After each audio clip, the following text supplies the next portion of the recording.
Un ¿Puede momento. presentar, por favor, su trabajo? Sí, un momento.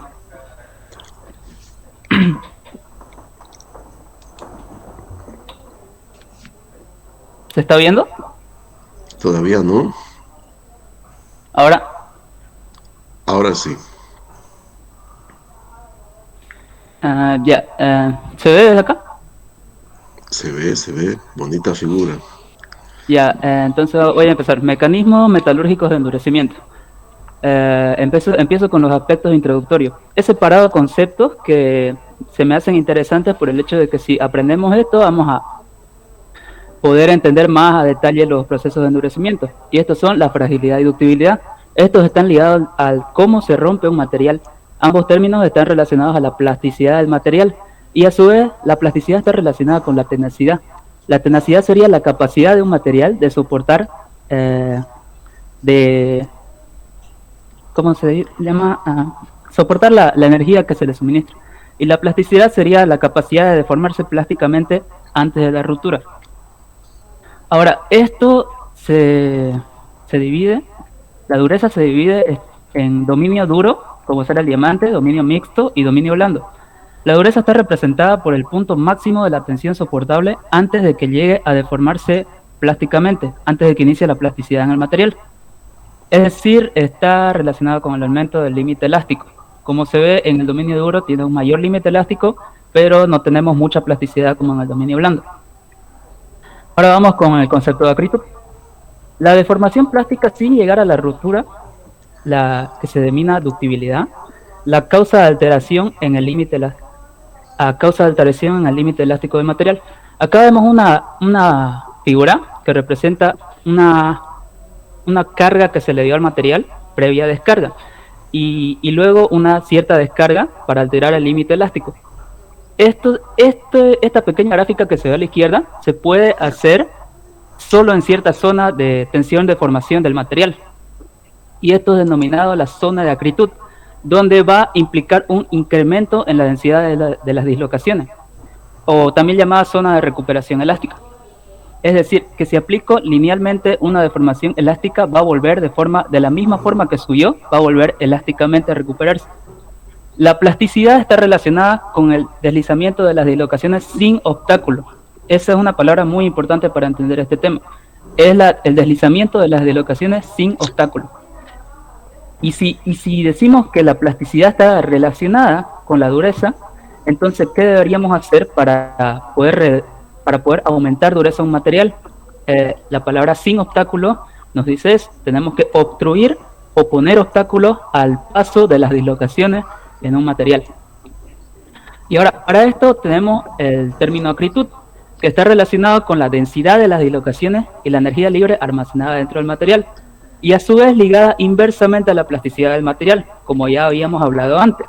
La plasticidad, el reducir la plasticidad nos va a otorgar dureza en el material. Esto puede ser tratado en frío, que es menor a 30% de la temperatura de fusión, o en caliente, que es mayor a 30% de la temperatura de fusión del material que vamos a trabajar. Y estos cálculos se deben hacer en la escala absoluta, puede ser Kelvin o Rankine.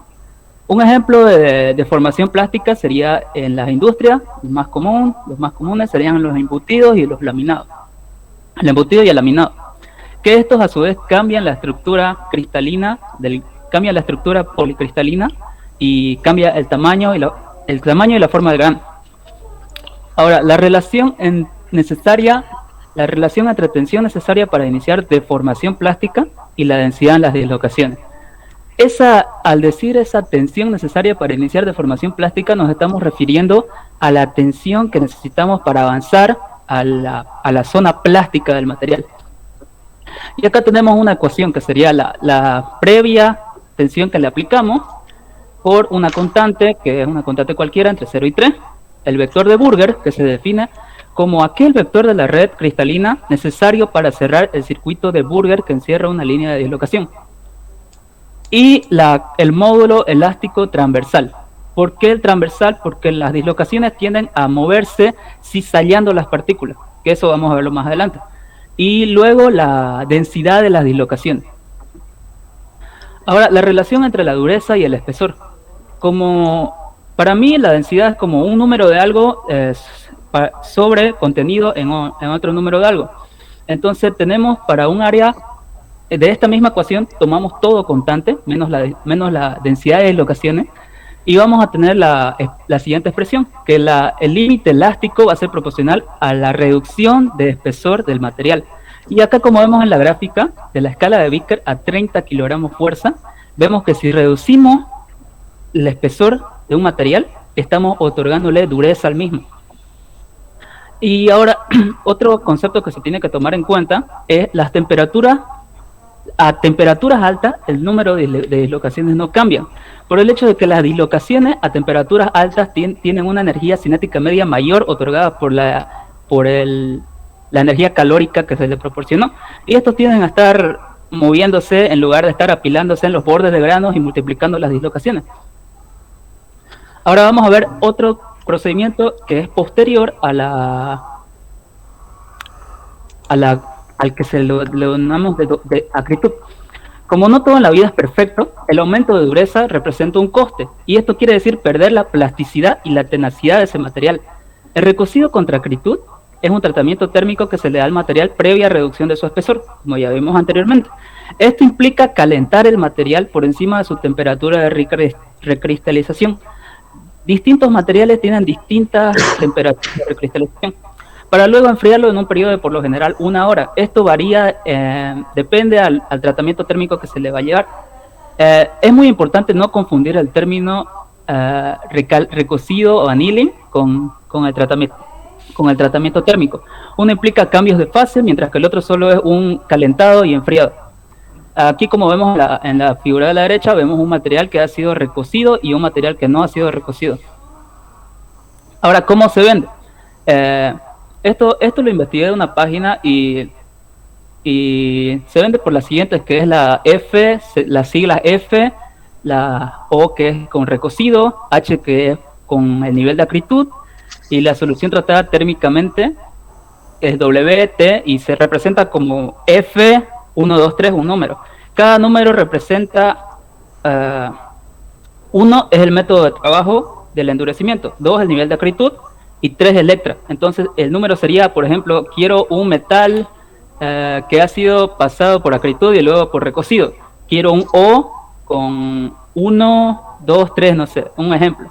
Esto se puede llegar en las tablas dependiendo al distribuidor que está vendiendo dicho material. Soluciones sólidas. Una cosa, por favor, a ver, usted es González, ¿no?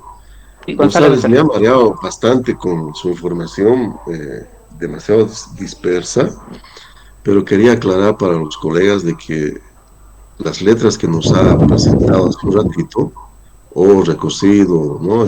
T tratado térmicamente, no se usan para aceros. Este tipo de nomenclatura se usa especialmente en aleaciones de aluminio y en algunas aleaciones que no son ferrosas, ¿no? Pero no en todas, ¿ya? En aceros no se debe utilizar este tipo de nomenclatura. Tenemos entonces otro tipo de formas de designar los tratamientos térmicos, ¿no? En aceros. Bueno, váyase directamente a cómo influye el tamaño del grano en las propiedades del material. La influencia en el tamaño del grano. Entonces, para estructuras cristalinas, según la condición de Biesen, y disculpen, no sé pronunciar el nombre, tenemos 3 tipos diferentes de estructuras: las entradas de cara, las entradas de cuerpo y las hexagonales. Estas tienen orientación relativa adyacente con los granos vecinos, y que proporcionan orientaciones similares dentro de la estructura cristalina del grano. Y estos valores van entre 2 y 5 tomados en la práctica, debido a que los números de sistemas independientes en las estructuras FCC y BCC llegan a ser 5, y el número de sistemas linealmente independientes menores a 5 tienden a ser frágiles, mientras que los mayores a 5, iguales a 5, dúctiles. Y esto está representado... No estoy entendiendo bien, ¿a qué se refiere con este tipo de orientaciones relativas? ¿A qué es realmente? Ahorita voy con eso. Estos están representados por los posibles sistemas de deslizamientos que están dados por familias de plano y direcciones de plano. Si juntamos estos dos... Por ejemplo, ahí está entre corchetes 1, 1, 1. en el Eso tiene FCC, que ¿no? ver con el ¿Qué índice de Miller. significa? A ver, Eso perdón. sería el índice de Miller. Si tomamos una arista arbitrariamente y aplicamos estos cálculos que corresponden al índice de Miller, vamos a tener una serie de familias de plano. Lo mismo pasa con Pero las eso es, direcciones. entre corchetes, ¿es un plano o es una dirección? No, es una dirección. Ah, no, entre corchetes, perdón, es plano. Es una familia de No, plano y el otro que son como reserva, se está boquitas. fumando usted, ¿no? Y entre mayor y menor, ¿qué es? ¿Cómo? Entre símbolos de mayor y menor están ahí, 110, por ejemplo, en FCC, ¿no? 110. Está entre el ¿Cuál símbolo disculpe? de mayor y menor. ¿Perdón? No, ese símbolo de En esta, mayor y menor es lo que en esta está. subtabla, Sí. en esta subtabla, ¿no? Usted nos está presentando en la primera parte, dice estructura FCC, o sea, es una estructura cristalina cúbica de cara centrada. Nos dice posibles sistemas de deslizamiento entre corchetes 111 y entre símbolo de mayor y menor 110. ¿Qué significa eso? Tenemos un plano que está representada por ese y funciones. Tenemos un plano que se mueve en dirección, a eso se refiere. No. Bueno, a ver, vaya directamente a lo que le pedí, por favor. Esto nos está mareando la perdiz, no tiene nada que ver ya. Los índices de Miller no es una forma de designar direcciones. Direcciones representamos entre corchetes y planos, ¿no? Planos representamos entre paréntesis. Si es una familia de planos, entre llaves, y si es una familia de direcciones, entre el símbolo de mayor y menor, como está ahí, ¿no? Entonces es una familia de direcciones. Por eso está mal su tablita, ¿no? Porque en el fondo los sistemas de deslizamiento son direcciones contenidos en un plano. Entonces 110 debería estar entre llaves, ¿no? Para hacer familia de planos. Bueno, entonces, directamente, ¿cómo influye el tamaño del grano en las propiedades del material? Ya no nos maree más, por favor. Ya entonces las dislocaciones se desplazan y se acumulan en las fronteras de grano. Una vez una fuente de dislocación se dirige hacia la zona de los bordes de grano, el cual ahí se va a embotellar, como usted mencionó anteriormente, y va a ayudar a la multiplicación de las dislocaciones en los granos vecinos. Estos no sobrepasan el borde de grano, por lo que el límite elástico del material va a ser inversamente proporcional al tamaño del grano, según la ecuación de Hall-Petch. Y para que suceda deformación plástica, la tensión crítica de cizalladura que recorren las dislocaciones a través de las partículas tiene que ser mayor a la tensión total del material. Entonces ese sería la influencia del tamaño del grano en A ver, la... no he entendido nada, ¿ya? Pero de todas maneras, a ver, en esta es su figurita de la parte izquierda de la pantalla, donde hay un grano, ¿no? Con aparentemente 5, parecería, ¿no? Que es un pentágono, esquemáticamente, ¿no? Marcado como 1 está este grano. Sí. Hay una línea que dice fuente de dislocaciones, ¿no? Y hay unas T's, algunas rectas y otras invertidas. ¿Qué significa eso? Esa T es el plano de deslizamiento de una dislocación. No, yo sabía que nos estaba mamando usted, ¿no? En ciencia de Aquí dice en el materiales, libro de plano de deslizamiento de una dislocación, está representada muchachos, por... en ciencia de materiales, como indica aquí en su figurita del medio, la dislocación se representa con este símbolo de perpendicularidad. Eso significa entonces dislocación, ¿ya? Ahí está, ¿no? Miren, es tu figurita aquí del medio, donde está tu dislocación. Ahí está el símbolo de la dislocación, ¿no? Un símbolo como si fuera una perpendicular, ¿no? Y ahí está, a la izquierda tú tienes también, ¿no? Escrito superior, ¿no? A la izquierda superior, dislocación de borde, ¿no? Símbolo de perpendicularidad. González, mire, yo digo que usted va a ser un buen ingeniero, ¿eh? Pero no necesita ser tan... tratar de demostrar más de lo que sabe, no está bien eso, ¿no? O sea, usted realmente investigado, le voy a poner un 6 por ese motivo, pero nos ha mareado mucho. En el fondo no he entendido yo lo que era necesario, que era saber cómo influye el tamaño del grano en las propiedades del material. Y la cosa es muy simple. Si los tamaños de grano del material es pequeñito, el tamaño de grano es pequeño, el material tiene excelentes propiedades mecánicas, buena resistencia mecánica, buena tenacidad también. Es la única manera en la cual podemos mejorar las propiedades mecánicas de un material sin penalizar su tenacidad ni su ductilidad, ¿no? Afinando el tamaño del grano, o sea, fabricando materiales con pequeño tamaño de grano. Y viceversa, cuando nosotros tenemos materiales con un tamaño de grano muy grande, estos materiales van a tener malas propiedades mecánicas en general. Pero esa numeración que nos ha presentado de 1 a 5 no es la que usamos, ¿no? El tamaño de grano la cuantificamos según el tamaño de grano de la STM, el número STM, que 1 significa un tamaño de grano demasiado grande, no hay prácticamente, ¿no? Prácticamente sería un monocristal, ¿no? Tamaño de grano 1, y cuanto más grande sea ese número, normalmente a partir del 12 se considera que el tamaño de grano es bastante pequeño.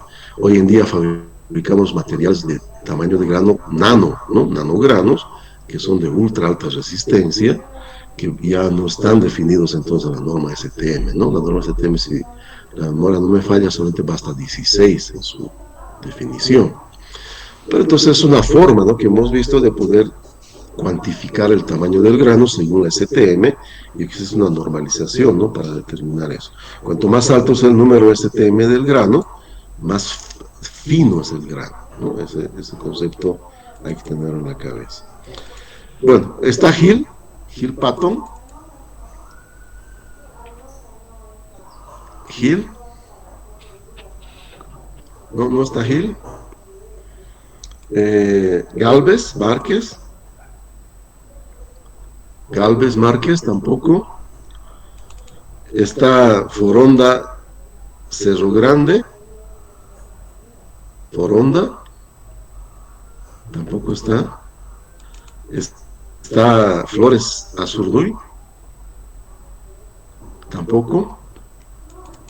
Está Donoso. Sí, ingeniero, le comparto mi pantalla. Ok, gracias.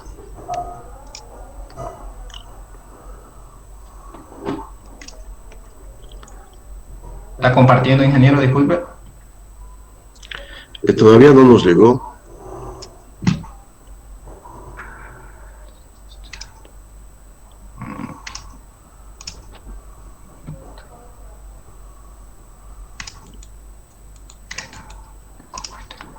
Ahora sí, ingeniero. No nos llegó todavía. Ahora sí está llegando ya. Ya. Ahora sí vemos.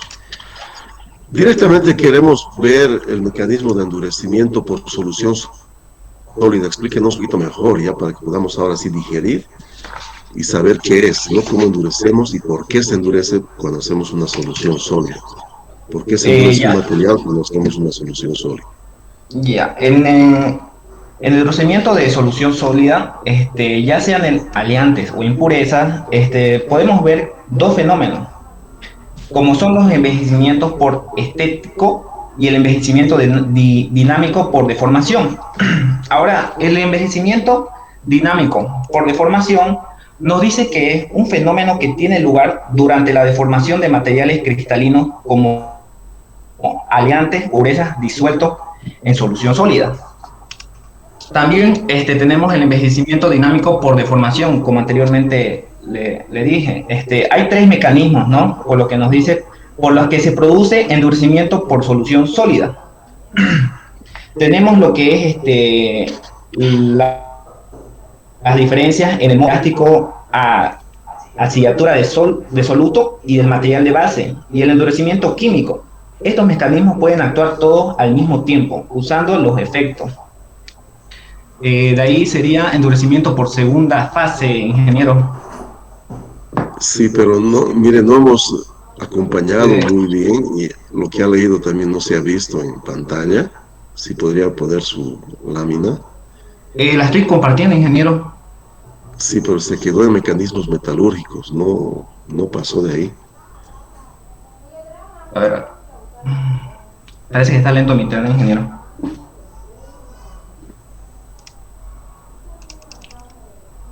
Tipo de partícula. No está saliendo en pantalla, ¿no? Endurecimiento dinámico. No, ¿No de se ve todas todavía, maneras, ingeniero? no está saliendo más que la lámina inicial, ¿no? Mecanismos metalúrgicos de endurecimiento. Bueno, de todas maneras, pero ahora sí se movió. Ahora Ah, sí. ya. Ahí creo que. Envejecimiento dinámico por deformación, no nos interesaba eso, nada que ver, ¿no? Con Eh, mecanismos, eso de ahí, ¿no? Mecanismo de endurecimiento sólida. Sí, lo que le comenté, ¿no? De endurecimiento de sólida. Hay tres mecanismos, como le dije, que Sí. El son. más importante es el primero. A ver, explíquenos el primero. ¿Por El que qué pasa es se que, endurece? ingeniero, no lo leí extensamente, por eso directamente me pasé al envejecimiento dinámico de formación y después me salté directamente a endurecimiento por segunda fase. No, Y pero lo eso que es muy... lo que es envejecimiento por estético tampoco no lo pude comprender bien, por eso no lo puse en mi diapositiva. No, pero ahí el más importante es el primer fenómeno asociado con la distorsión de la red cristalina. Bueno, entonces, como ya estamos en las finales, este concepto es bien importante y es fácil de poder entender. Si nosotros introducimos un átomo diferente en la red cristalina del solvente, este átomo diferente va a tener un diferente y unas propiedades diferentes. Y solamente si asociamos con su tamaño diferente, no importa si es más chico o más grande, si vamos a sustituirlo, ¿no?, por átomos de la red cristalina del soluto, del solvente, este soluto no va a sustituir, vamos a hacer una solución sustitucional, en esa región donde está este átomo del soluto de tamaño diferente, hay una distorsión geométrica de la red. Y esa distorsión geométrica actúa como un anclaje para las dislocaciones. Las dislocaciones, cuando llegan a este de la distorsión, no se pueden mover después tan fácilmente. Y eso va a redundar en que el material se va a comportar entonces de manera más dura y va a ser más resistente mecánicamente. Miren qué sencillo, ¿no? En el fondo también está asociado con el de las dislocaciones, el mecanismo de endurecimiento por solución sólida. Bueno, y si nosotros queremos hacer una solución intersticial, vamos a poner un átomo normalmente más chiquitito que el átomo del solvente. Por ejemplo, el caso de los aceros son soluciones intersticiales de carbono disuelto en la estructura del hierro, ¿no? El átomo de carbono es chiquitito. Entonces, este átomo de carbono se va a alojar en los espacios vacíos de la red cristalina del hierro, en los espacios intersticiales, pero ocupa un tamaño, y su tamaño no es lo suficientemente pequeño del átomo de carbono para alojarse cómodamente. Entonces, lo que va a hacer la presencia del carbono en el hierro, átomo de carbono disuelto, va a distorsionar la red cristalina. Y al distorsionarse la red cristalina, una vez más, ¿no?, las dislocaciones no van a poder mover sensibilidad en esas direcciones compactas que nos mostró el colega, ¿no?, hace un rato, ¿no?, esa conjunción entre direcciones compactas contenidos en planos compactos, los posibles, ¿no?, lugares de deslizamiento plástico. Entonces, al tener esa distorsión geométrica, la dislocación ya no podría atravesarla tan fácilmente. Y también tenemos entonces un mecanismo de endurecimiento por solución sólida. Bueno, su última chance, Donoso. A ver, explíquenos el mecanismo de endurecimiento por segunda fase. Ya, a ver, segunda fase, acá está. Endurecimiento por segunda fase, dice, ¿no? Sí, hay dos tipos de distintas que pueden darse. Hay dos distintas fases, ¿no? Nos dice que la primera, que es el inciso A, que nos dice cada fase forma cristales individuales independientes, como muestra la figura. Y en el inciso B nos dice, una de las fases está embebida dentro de los granos de la otra fase, como se aprecia en la imagen. De ahí también nos dice que la presencia de los granos de una segunda fase más dura, por un lado, dificulta la deformación plástica en otros granos.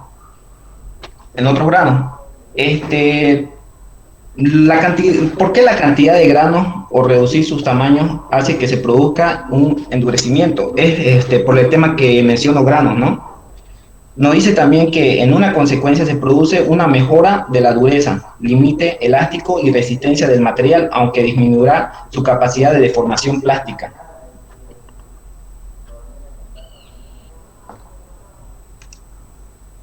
Y de ahí el endurecimiento por partícula, ingeniero. Este endurecimiento por partículas es pues la segunda fase también, no es lo mismo. A ver, Sí. díganos. Con partículas dispersas, dice, con partículas dispersas en el interior de los granos cristalinos, las partículas dispersas dentro de los granos cristalinos frenan a la dislocación, dice, ¿no? Lo cual permite el movimiento de las dislocaciones y por lo tanto no habrá fragilidad. En los tipos de partículas tenemos las de refuerzo, ¿no? Las de refuerzo como en esta imagen acá, vamos a apreciar los tipos de partículas de refuerzo, ¿no? El tipo A, que son coherentes, el que posee una misma orientación continua de planos y direcciones cristalográficos a través de la entrecaras, ¿no? Y en la siguiente imagen, que es el B, son partículas incoherentes. La matriz y las partículas tienen redes muy diferentes, por lo que no existe conexión alguna entre planos y dirección cristalográfica. Y el último, que sería el C, son partículas semicoherentes. La matriz y la partícula tienen redes parcialmente semejantes con continuidad de planos y direcciones solo en algunas zonas de la entrecara. De ahí tenemos el mecanismo de endurecimiento por partículas igual. En esta de acá hay un esquema, el esquema que es el mecanismo de Orowa. Superando los obstáculos situados en su plano de deslizamiento, nos muestra que se encuentran dos partículas impenetrables. Debe curvarse entre dichas partículas, ya que no puede cizallarlas. Como resultado se forma un bucle de dislocación alrededor de cada partícula, mientras que las dislocaciones originales pueden seguir avanzando por su plano de deslizamiento sin problema. Y después tenemos el mecanismo de endurecimiento por partícula. Por partículas cisallables.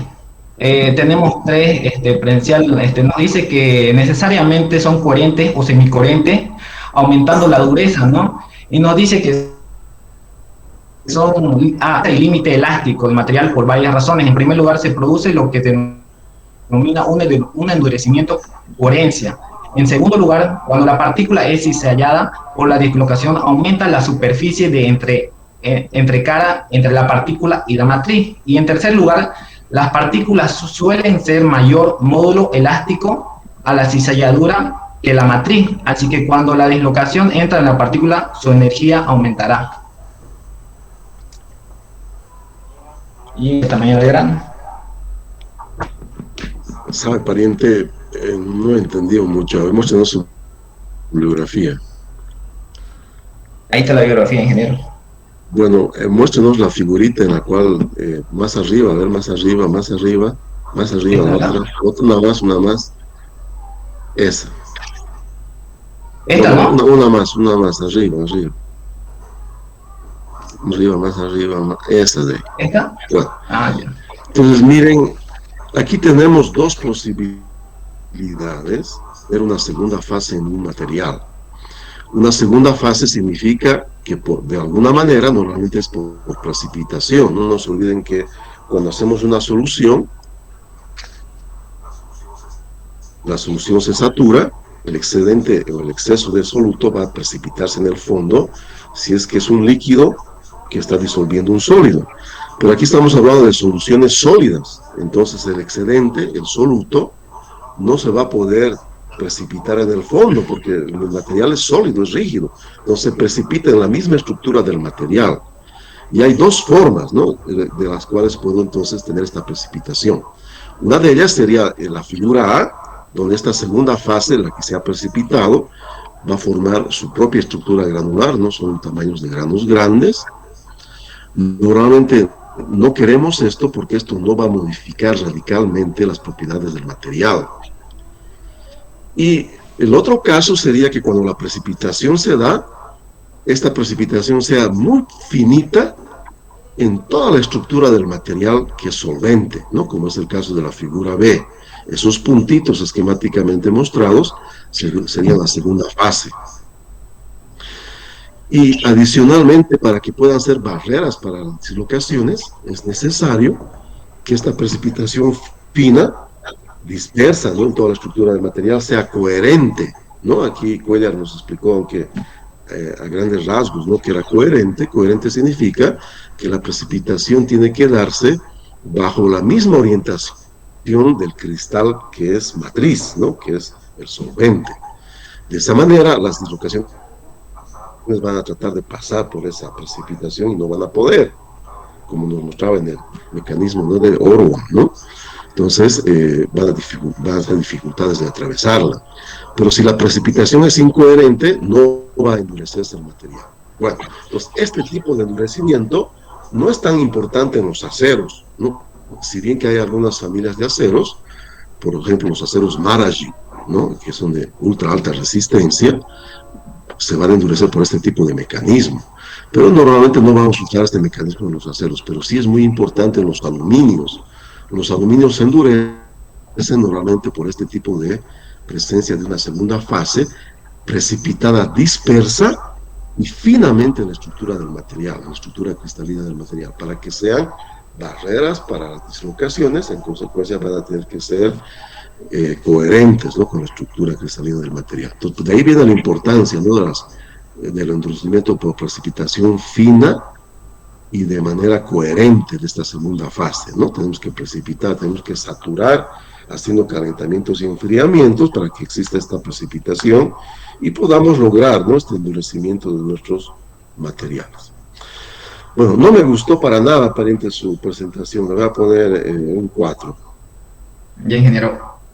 Bueno, ahí está Delgado, Cerezo, no está. Y Delgadillo, Orellana, tampoco. Bueno, muchachos,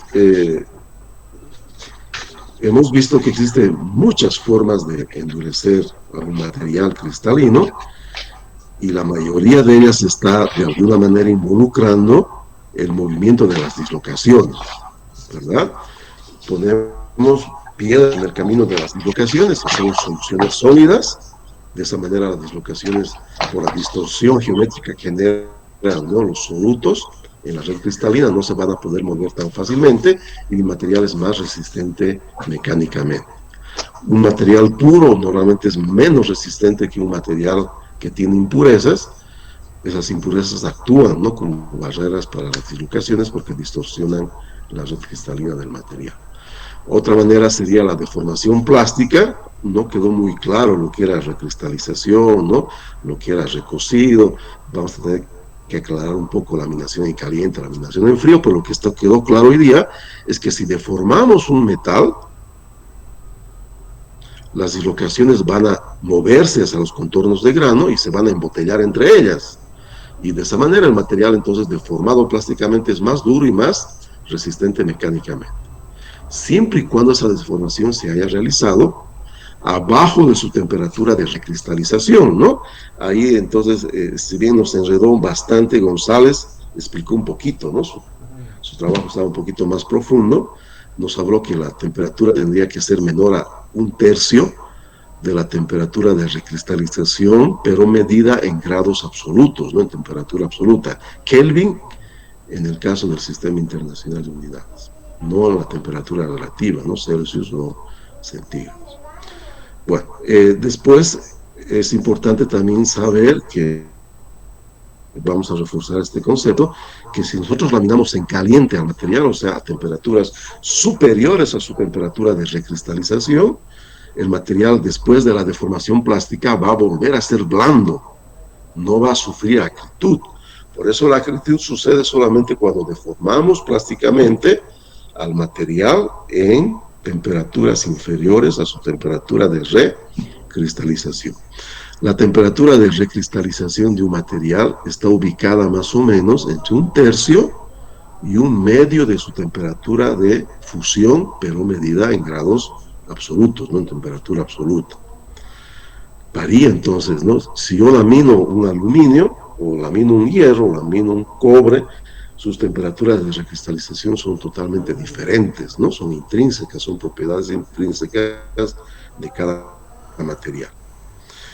Materiales como por ejemplo el plomo no pueden sufrir acritud porque la temperatura de recristalización del plomo es inferior a la temperatura ambiente. Entonces, cuando yo lamino el plomo a temperatura ambiente, se recristaliza y se vuelve blando otra vez y no puedo endurecerlo por acritud por ese motivo. Bien, y finalmente hemos hablado de lo que es el tamaño del grano, que es tan importante también, ¿no? En las propiedades mecánicas del material. Tamaños de granos finos me dan propiedades mecánicas extraordinariamente buenas, ¿no? Y materiales con tamaño de grano grande, grosero le llamamos normalmente, me dan propiedades mecánicas malísimas, ¿no? No son buenos materiales. Esto cuando los materiales van a ser usados a temperaturas cercanas al ambiente, porque para altas temperaturas es mejor trabajar con monocristales. Tienen mejor comportamiento a altas temperaturas los monocristales que los policristales, ¿no? Los formados por muchísimos pequeños granos. Bien, y finalmente, ¿no? Ahí comentábamos el método de endurecimiento por segunda fase, que casi siempre aplicamos más bien a aleaciones no ferrosas, ¿no? Que a aleaciones ferrosas. Bueno, nos vamos a despedir, muchachos. Antes de despedirnos, quisiera saber si alguien quiere hacer algún comentario, alguna duda. ¿Algún comentario, alguna duda? ¿Ninguna? Bueno, agradecido por su paciencia. Nos vemos la próxima semana, ¿no? Les voy a enviar el trabajo de esta semana. Y yo creo que mañana o el lunes, ¿no? Buenas tardes, chicos. Hasta luego.